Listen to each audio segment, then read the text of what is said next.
જય શ્રી કૃષ્ણ મિત્રો.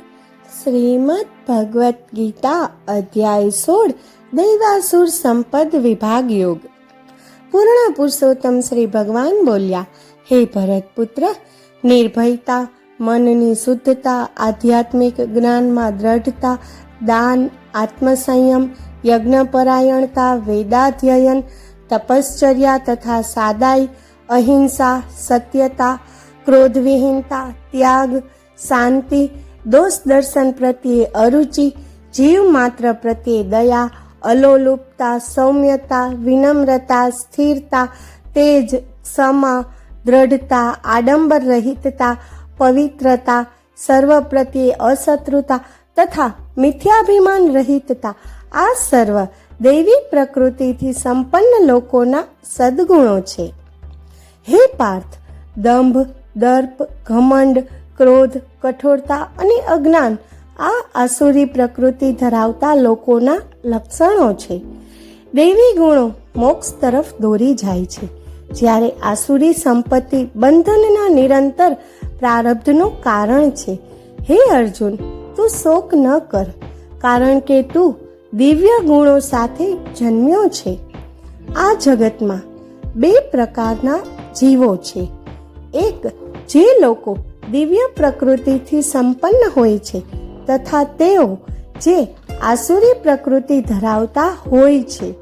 હે અર્જુન, મેં દૈવી ગુણો અંગે વિસ્તૃત વર્ણન કર્યું છે. હવે આસુરી પ્રકૃતિ અંગે મારી પાસેથી શ્રવણ કર. જે લોકો આસુરી પ્રકૃતિ ધરાવે છે તેઓ ઉચિત કર્મો અને અનુચિત કર્મો કયા છે તે સમજી શકતા નથી. તેથી તેઓ ન તો પવિત્રતા ધરાવે છે કે ન તો સદ આચરણ કરે છે કે ન તો સત્યતા પણ ધરાવે છે. તેઓ કહે છે કે જગત પૂર્ણ સત્ય રહિત, આધાર રહિત, ભગવાન રહિત છે. તેનું સર્જન બે જાતિઓના જોડાણથી થયું છે અને કામ વાસનાની સંતુષ્ટિ સિવાય અન્ય કોઈ ઉદ્દેશ્ય નથી.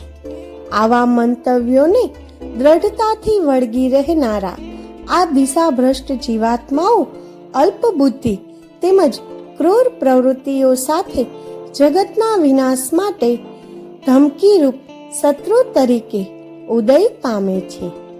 અસંતૃપ્ત કામ વાસનાને આશ્રય આપીને દંભ, અભિમાન તથા અહંકારથી પૂર્ણ આસુરી લોકો તેમના વ્યર્થ સિદ્ધાંતને વળગી રહે છે. એ પ્રમાણે ભ્રમિત થયેલા તે લોકો ક્ષણભંગુરતા પ્રત્યે આકર્ષિત થાય છે અને અપવિત્ર સંકલ્પ સાથે કાર્ય કરે છે. તેઓ અનંત ચિંતાઓથી યુક્ત હોય છે, જેનો અંત કેવળ મૃત્યુ સાથે થાય છે.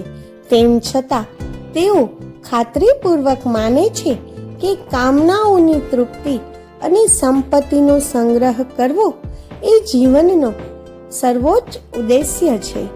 સેંકડો કામનાઓના બંધનથી જકડાયેલા તથા કામ અને ક્રોધથી દોરવાયેલા તેઓ તેમની ઇન્દ્રિયોની તૃપ્તિ માટે અન્યાયિક સાધનો દ્વારા સંપત્તિનો સંગ્રહ કરવાના પ્રયાસો કરે છે. જય શ્રી કૃષ્ણ.